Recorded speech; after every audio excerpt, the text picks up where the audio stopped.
Witness the most horrifying moment that happened in real life. Howdy, terror fans. If you're watching this late at night, you're in the right place. Tonight, we're venturing into the hospital's graveyard shift where healing turns to horror. We'll share two chilling true stories from nurses who faced the unexplainable when the world was asleep. So, get ready. Imagine yourself in those dim corridors. Every shadow a threat, every sound a warning. Are you ready? Because the first story is about to begin, and you might want to keep the lights on. Our first story takes us to an old hospital, with abandoned wings and stories whispered in the break room. Linda, a veteran night nurse, knew every sound in her ward. Until one night the silence was broken. At 2 a.m. security called. Dave, the guard, reported a light flickering in the sealed-off east wing. Abandoned, no power, no staff. Linda, practical but uneasy, agreed to check. She grabbed her flashlight and headed to the double doors at the corridor's end. One door was ajar. Cold, stale air greeted her as she stepped inside, flashlight beams slicing through the dark. Old gurneys loomed like ghosts. "Hello?" she called, but only her echo answered. She was about to leave when she heard it. A squeak, then another. The sound of a hospital bed's wheels moving. Against her better judgment, Linda followed the noise down a pitch-black hallway. The squeaking stopped at the last room. Inside, a single metal frame bed stood in the center. As she watched, it rolled forward on its own, wheels squeaking. Linda froze. Then, from the corner, a child's whimpering cry. She shone her light, nothing but shadows and peeling paint.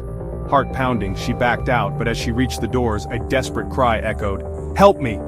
Linda slammed the doors shut, locked them, and called Dave to secure the wing. She didn't mention what she'd seen, the rest of her shift. Every sound made her jump. By morning, she demanded a transfer to day shifts. Her terror was obvious. Weeks later, a maintenance worker told her they'd found a message in the dust of that last room's mirror, the word, "help," written over and over, as if by a child's finger. Linda never learned the wing's history, and she didn't want to. Some doors, she decided, are best left closed. She finished her career on day shifts, grateful for the noise and chaos that kept the night's silence, and its ghosts, at bay. But sometimes, alone in the quiet, she still hears that faint, desperate cry for help. Our next story comes from Anna, a new nurse at a small Midwest hospital assigned to the night shift. The nurse's station overlooked two hallways. At the end of one was room 9, a room everyone avoided. It was always cold, always empty unless the hospital was full. The other nurses called it the last resort room.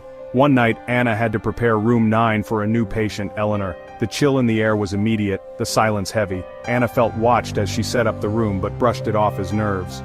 Later, Eleanor was settled in, sleeping. At 3 a.m. the call light for room 9 blinked. Anna entered quietly. Eleanor slept by the window. But in the visitor's chair sat a woman back to the door. Anna whispered, "Visiting hours are over." No response. She stepped closer, dread rising. She touched the woman's shoulder. The woman turned. Her face was smooth, blank, featureless. A deafening whisper filled Anna's head. She fled, heart racing, to the nurse's station. Carol, the charge nurse, saw Anna's terror. Anna stammered about the faceless woman. Carol calmly checked the room, empty except for Eleanor still asleep. "You're not the first," Carol said. "We've all seen her. That's why we avoid room 9. Years ago, a lonely patient died there, her calls for help unanswered. Since then, nurses saw the faceless apparition, her loneliness and pleas echoing in the cold. Anna never went near room 9 again. The story became a warning. Some patients never leave, and some mysteries in hospitals can't be explained. If you made it this far, congratulations. You're officially part of the terror crew. Hospitals are meant for healing, but as Linda and Anna learned, the night can reveal what daylight hides. The graveyard shift isn't just about saving lives. It's about facing the unknown. Next time you're in a hospital, remember every empty room has a story. Thanks for joining me in the dark. If you enjoyed these chilling tales, murder that like button and subscribe for more.